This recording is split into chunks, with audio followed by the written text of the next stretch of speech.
Hello guys, welcome back to boxing reaction channel. मैं pro की तरफ से मैं इब्तिसाम, मेरे साथ हैं और मैं हूँ आपका अपना मोटा भाई। और दूसरी मैं तरफ जुनैद। भाई एक दफा फिर हमने सेंटर वाली कमांड संभाल ली है यार, काफी अरसे बाद है। क्या बात है, आप जो है ना बड़ी शिद्दत थी आपको कि मैं अपनी करूँ। भाई को नहीं बहुत यार, चाहिए था कि भाई शिद्दत नहीं बोले। थी, लेकिन यार मैंने कभी कभी मैंने कहा मैं भी आ जाया करूंगा यार, सेंटर में बैठ के नहीं, स्टार्ट ले ठीक है लिया भाई, करूँ। ठीक है। आज की जो वीडियो लेके आया ना हम, जो इंडियन के टॉप 10 ब्रांड्स है ना, वो रिसेंटली कुछ देर तक इंडिया में बैन भी हो चुके हैं। बैन हो गए थे? बैन हो गए थे भाई, लेकिन उसकी आज हम वजह देखेंगे, जानेंगे कि किस वजह से वो बैन हो गए थे भाई। ओके, तो देखते हैं इनमें देखते कौन हैं। से ब्रांड्स हैं भाई। यार इस बारे में मुझे नहीं पता, लेकिन मैं देखते हैं टाइटल वीडियो। देखा तो मैंने कहा वीडियो लानी देखते हैं चाहिए। फिर क्या हिसाब है।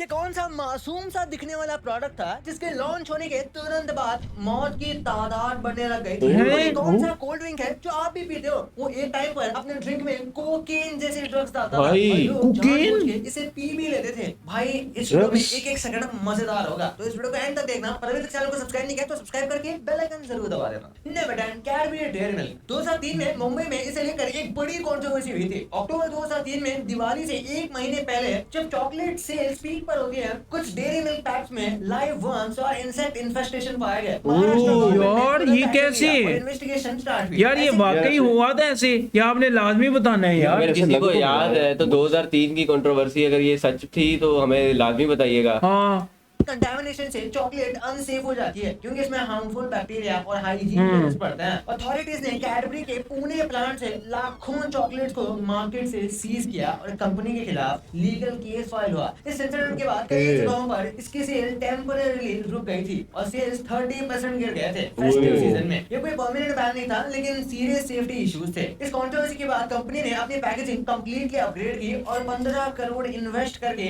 Heat sealed metallic polyflow packaging introduce की। सही। 2015 मैगी पे भी? टैगलाइन 2 मिनट नूडल्स, ये जो वर्जन था ये एक नेशन वाइड मैसिव कंट्रोवर्सी में आ गया था जो पूरे देश में हेडलाइंस बना। मई 2015 में उत्तर प्रदेश फूड एडमिनिस्ट्रेशन की लेबोरेटरी टेस्टिंग में पाया गया कि इसके मल्टीपल सैंपल्स में लेड कंटेंट पाया गया है, लेड? 60 टाइम ज्यादा। एफएसएसआई ने तुरंत एक्शन लिया और जून 2015 में इसे टेम्परेरी नेशन वाइड बैन कर दिया अक्रॉस ऑल स्टेट्स। लेड एक एक्सट्रीमली टॉक्सिक हेवी मेटल है जो लॉन्ग टर्म कंजम्पशन पर नर्वस सिस्टम, ब्रेन डेवलपमेंट और वाइटल ऑर्गन्स को परमानेंट डैमेज करता है, स्पेशली ग्रोइंग बच्चों में जो ये सबसे ज्यादा कंज्यूम करते थे। इस कंप्लीट बैन के बाद नेस्ले यार मैगी तो इंडिया में खाई भी बहुत जाती है यार। भाई मैगी तो बहुत मशहूर है। अपने 37 टन प्रोडक्ट को कंप्लीटली डिस्ट्रॉय करना पड़ा, जो ऑलमोस्ट 320 करोड़ का मैसिव फाइनेंशियल लॉस था। मल्टीपल स्टेट्स ने टेम्परेरी सेल्स कंप्लीटली स्टॉप कर दी जब तक फ्रेश टेस्ट दोबारा वेरीफाई नहीं हुए। फिर अगस्त 2015 में बॉम्बे हाई कोर्ट ने बैन लिफ्ट कर दिया। नेवर ईट रेड बुल। क्या आपको पता है कि इसका एक वर्जन फ्रांस में बैन हो गया था? ये वर्जन फ्रांस, डेनमार्क और नॉर्वे में ऑलमोस्ट 12 साल तक बैन रहा। लेकिन क्यों? क्योंकि इसमें एक्सेसिव टॉरिन मतलब एमिनो एसिड और कैफीन का एक पावरफुल कॉम्बिनेशन था जो हेल्थ रिस्क क्रिएट करता था। टॉरिन नेचुरली एनर्जी बूस्ट देता है, लेकिन हाई डोजेस में heart palpitations, high blood pressure और नर्वस सिस्टम पर बहुत स्ट्रेस करता है, स्पेशली यंग कंज्यूमर्स के लिए ये रिस्की था। इसलिए फ्रेंच अथॉरिटीज ने 1990s में सेल रोक दी। फाइनली 2008 में यूरोपियन अथॉरिटीज ने बैन लिफ्ट कर दिया। ये दिखाता है कि फ्रांस जैसे कंट्रीज में फूड लॉज कितने स्ट्रिक्ट हैं। Number 7 Coca Cola with cocaine. Coca Cola undisputed number 1 cold drink brand है, लेकिन क्या आपको पता है अर्ली 1900s में मतलब 1886 से 1903 तक अप्रोक्सीमेटली 17 इयर्स कोको कोला के ओरिजिनल फॉर्मूला में actually real cocaine substance present होता था। हाँ भाई, एक्चुअल कोकीन ड्रग। ये वही हाईली एडिक्टिव और डेंजरस सब्सटेंस है जो आज पूरी तरह ग्लोबली इलीगल है। लेकिन जब इनिशियली कोको कोला ये cocaine containing version openly market में सेल कर रहा था, तब सरप्राइजिंगली ये कंप्लीटली लीगल था और यूएस गवर्नमेंट ने इस पर इनिशियली कोई स्ट्रिक्ट रेगुलेटरी लॉ नहीं लगाया था, क्योंकि कोको कोला लीफ एक्सट्रैक्ट को ट्रेडिशनल मेडिसिनल पर्पस के लिए कॉमनली यूज किया जाता था। कोको कोला बॉटल्स में कोकेन के ट्रेसेस अप्रोक्सीमेटली 9 मिलीग्राम पर ग्लास प्रेजेंट होते थे, जो लोगों को इंस्टेंट यार, टेम्परेरी क्या? बूस्ट देता था। लेकिन जैसे जैसे ग्रेजुअल मेडिसिन रिसर्च हुई और साइंटिफिक कम्युनिटी को कोकेन के हाईली एडिक्टिव नेचर के बारे में पता चला, तब इसकी जो कोकेन की क्वांटिटी थी इसको एक लेवल में लाया गया। Number 6 Pepsi blue. Pepsi India में कोको कोला के बाद सबसे पॉपुलर ड्रिंक है। पेप्सी। 2002 में पेप्सी ब्लू लॉन्च हुई, एक bright neon blueberry flavoured drink जो विजुअली Okay. थी। इसका यार ये मुझे लोकली लग रही है, जैसे बोतलों के अंदर बड़ी नहीं होता फ्लेवर, ये वो है यार पेप्सी के नाम पे ब्लू कलर की पेप्सी, मैंने तो समझ देखी नहीं आई कभी। इस चीज की। ब्लू वन आर्टिफिशियल डाई से आता था जो FDA अप्रूव्ड था, लेकिन सेफ्टी को लेकर डिबेट्स थी। 2003 क्रिकेट वर्ल्ड कप के टाइम इंडिया में हेवीली ये प्रमोट किया गया था, लेकिन लोगों को टेस्ट पसंद नहीं आया और सेल्स गिर गई। प्लस अनयूजुअल नियॉन ब्लू भी काफी ऑफ पुटिंग था, इसी वजह से पेप्सिको ने 2004 तक इसे डिसकंटिन्यू कर दिया। Number 5 Kinder surprise. Kinder Joy India के हर बच्चे का ड्रीम है, लेकिन पहले इसका एक वर्जन किंडर सरप्राइज आता था। ये भी एक एक्स शेप पैकेजिंग में आता था। की डिफरेंस, किंडर जॉय में टॉय और चॉकलेट अलग कंपार्टमेंट्स में होता है, जबकि किंडर सरप्राइज में plastic capsule toy directly chocolate के बीच होता था। यूएस में ये वर्जन इलीगल आज भी है, क्योंकि यूएस में 1938 का लॉ है कि फूड के अंदर नॉन एडिबल ऑब्जेक्ट्स प्रोहिबिटेड है। बच्चे एक्सीडेंटली उसे मुंह में डाल सकते हैं, जिससे जोकिंग हैजार्ड का रिश्ता, मतलब जोकिंग इंसिडेंट रिपोर्ट हुई थी। इस वजह से कंपनी ने डिजाइन चेंज किया और किंडर जॉय क्रिएट की, जिसमें टॉय और चॉकलेट सेपरेट हो। यह वर्जन सेफ और लीगल भी था। नंबर 4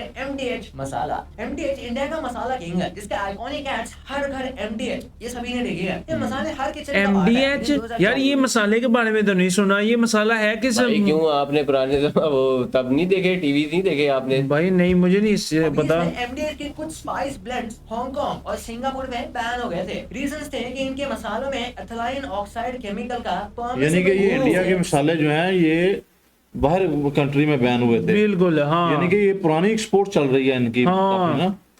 ज्यादा यूज मिला था। ये केमिकल क्रॉप्स और स्पाइसेस को स्टेरलाइज करने के लिए यूज होता है, लेकिन ज्यादा क्वांटिटी में ये हार्मफुल होता है, मतलब कैंसर का रिस्क इससे बढ़ सकता है। टेस्टिंग में हांगकांग और सिंगापुर रेगुलेटर्स ने इसे डिटेक्ट किया और सेफ्टी स्टैंडर्ड के अगेंस्ट माना। इसी वजह से हांगकांग ने सेल्स रोक दी और सिंगापुर ने प्रोडक्ट्स रिकॉल कर लिए। Britannia nutri choice. Britannia India की सेकंड लार्जेस्ट बिस्किट कंपनी है। इसके बाद good day, bourbon, marigold biscuit. First कौन सी है ये आपने कमेंट सेक्शन में बताना है। हर घर में मिलता है, लेकिन Britannia nutri choice digestive zero biscuits को टेम्परेरीली रिस्ट्रिक्ट करना पड़ा था। रीजन हेल्थ इशू नहीं है, बल्कि पैकेजिंग डिजाइन प्रॉब्लम थी। इसका look rival brand ITC sunfish के फार्म लाइक डाइजेस्टिव से इतना सिमिलर था कि कंज्यूमर कंफ्यूज हो सकते थे। सनफिश ने कोर्ट में trade dress infringement case file किया। दिल्ली हाई कोर्ट ने टेम्परेरी रिस्ट्रिक्शंस लगा दिए जब तक पैकेजिंग क्लियर अलग नहीं हुई। Number 2 less stacks. Less India का नंबर 1 चिप्स ब्रांड है, जो सॉल्टी से लेकर मसालेदार फ्लेवर्स तक आता है। लेकिन इसका एक वर्जन लेस स्टैक्स भी था, जो प्रिंगल्स जैसे सिलेंड्रिकल कंटेनर में स्टैकेबल चिप्स थे। यूएस में लॉन्च हुए, फिर यूरोप में भी इंट्रोड्यूस किए गए प्रिंगल्स को कॉम्पिटिशन देने के लिए, लेकिन यूरोप में ये सक्सेसफुल नहीं रहे। मेन रीजन था कि यूरोप में ऑलरेडी प्रिंगल्स जैसे स्ट्रॉन्ग कंपीटिटर्स थे और स्टैक्स इंप्रेस नहीं कर पाया। साथ ही यूरोप के फूड लॉज स्ट्रिक्ट होते हैं, इन वजह से इसकी सेल्स बहुत वीक रही और पेप्सिको ने इसे मार्केट से फेज आउट ही कर दिया। Number 1 Mountain Dew BVO। Mountain Dew जिसका टैगलाइन डर के आगे जीत है, वो और फेमस है। लेकिन माउंटेन ड्यू का एक BVO एडिटिव वाला वर्जन भी था, जिसके बैचेस यूरोप और जापान में रिस्ट्रिक्ट हो गए थे। इस वर्जन में ब्रोमिनेटेड वेजिटेबल ऑयल नाम का एक एडिटिव यूज होता था। BVO एक इमल्सिफायर है जो सिट्रस फ्लेवर्ड ड्रिंक्स में सिट्रस ऑयल्स को इवनली मिक्स करता है, लेकिन यूरोप ने इसे 2008 में फूड और बेवरेजेस के लिए बैन कर दिया। रीजन सीरियस हेल्थ कंसर्न्स थे, जैसे बॉडी ऑर्गन्स स्पेशली लिवर और थायराइड में ब्रोमीन का जमा होना, जो कि बहुत हार्मफुल था। जापान ने सिमिलर कंसर्न्स के बेसिस पर रिस्ट्रिक्शंस लगाए, इसी वजह से ये BVO वर्जन रिस्ट्रिक्ट कर दिया गया। भाई ये तो इतने सारी चीजें आपने जान ली, लेकिन क्या आपको पता है कि आखिर ये कौन सी चीज है जिसे आप रोज पीते हो, लेकिन बाहर के देशों में इसे पेंट मारने के लिए यूज किया जाता है। और आपने कभी सोचा भी नहीं होगा कि जो चीज आप वे समझ के फेंक देते हो, वो बाहर के देशों में इतने महंगे दामों में बेची जा रही है। वो कौन सी चीजें हैं इस वीडियो में सब पता चल जाएगा आपको, तो इस वीडियो को अभी देखो, बहुत गजब मजेदार है। और अभी तक चैनल को सब्सक्राइब नहीं किया तो सब्सक्राइब करके बेल आइकन जरूर दबा देना, ताकि आप ऐसे ही वीडियो ओके यार, लेकिन मैं इस चीज को नहीं मानता यार। इतना बड़ा इंडिया, इतने बड़े उनके ब्रांड और फॉरेनर्स कंट्री में अगर सेल हो रही हैं वो चीजें और मतलब कोई मसला आ रहा है, तो इसमें कोई हल तो नहीं है। इंडिया का तो कोई मसला नहीं है ना। बात यह है कि आप ये चीज देखें कि इंडिया में चीजें भी बैन हुई हैं, इसका मतलब है कि वहाँ पे फूड अथॉरिटीज और अदारे एक्टिव हैं। बिल्कुल इशू है तो फौरी तौर पे उन्हें परमानेंटली बैन नहीं करते, बिल्कुल यही बात है। आर्जी तौर पर बैन करते हैं और अपग्रेडेशन के बाद उनकी टेस्टिंग के बाद फिर दोबारा उन्हें काम करने और जैसे वीडियो की शुरुआत में उन्होंने बोला कि डेयरी मिल्क के जो प्रोडक्ट्स है ना, उनमें वो जो इंसेक्ट वाला जो भी वो पाया गया था, तो उसके बाद उन्होंने भाई टेम्परेरी बैन किया और कंपनी ने पता नहीं कितने हजारों करोड़ लगा के अपने जो वो पैकिंग थी ना उसे और बेहतर किया भाई। अपडेट करने के बाद फिर जो है और सबसे बड़ी और बात, और इतना करोड़ों की इतना जो माल करोड़ों था वो का जाया किया, जाया बिल्कुल किया ऐसे यार। यानी लेकिन मुझे ये चीज है कि मुझे खुशी होती है लेकिन कि मुझे यार वहाँ ये पे ना लॉ है, एक हमारे यहाँ चीज- बिल्कुल लॉ नहीं है। एक चीज लगती है कि यार अगर वो वहाँ के ब्रांड है, जैसे अब ओरिजिनल ब्रांड है और एक कॉपी है, शायद कॉपी में कोई मसला आ रहा हो। देखें ना, बेशक कॉपी में मसला आ रहा था, उन्होंने ब्रांड को ही जड़ से होगा। टेम्परेरी बैन किया और उसमें उन्होंने कहा कि इसको आप अपडेट और अगर यार अगर उनके मतलब जाली मतलब जो फेक कंपनीज है वो अगर यूज कर रही थी, तो अगर उनका इस तरह का नहीं था तो वो भी तो केस कर सकते थे ना कि भाई हमारा तो प्रोडक्ट सही है, आप जाके चेक कर लें। यार लेकिन ये बात भी है, हाँ। लेकिन मेरे लेकिन ये अपने व्यूअर्स मेरे नहीं बताएंगे ख्याल भाई। के वहाँ पे वो ये पाकिस्तान वाला हिसाब होगा। हाँ। ये जो कॉपीज करती है ना कंपनीज, ये ज्यादा हाँ। पाकिस्तान में ये है, पाकिस्तान ये में ट्रेंड चला ही पाकिस्तान से है। में है, इंडिया वाली साइड में मेरा नहीं ख्याल। इधर तो कोक के भी जो है वो बिल्कुल ऐसे ही है। कॉपीज करके कोक भी बनती है, बिल्कुल। हर चीज बनती है, यहाँ के साबुन तक बनता है, और खाने की ये चीजें कोक बनती की है। वो जो कोकेन वाली वो जो थी ना, मुझे वो भी नहीं समझ आई यार। भाई वो भी पुरानी, मतलब- वो बहुत पुरानी बात है, वो 90s की बात कर रहे हैं, ये इस वक्त की बात नहीं है। ओके। अच्छा यार, ये माउंटेन ड्यू है, ये भी इंडिया का ही ब्रांड है? ये भी आपने कमेंट सेक्शन में लाजमी बताना। जी व्यूअर्स, ये था आज का हमारा रिएक्शन। उम्मीद करते हैं आपको हमारा रिएक्शन अच्छा लगा होगा। अगर हमारा रिएक्शन अच्छा लगा है तो हमारे चैनल को सब्सक्राइब सब्सक्राइब करें। करें। फिर मिलते हैं अनदर वीडियो में, तब तक ले स्टे ट्यून्ड, टेक केयर जी।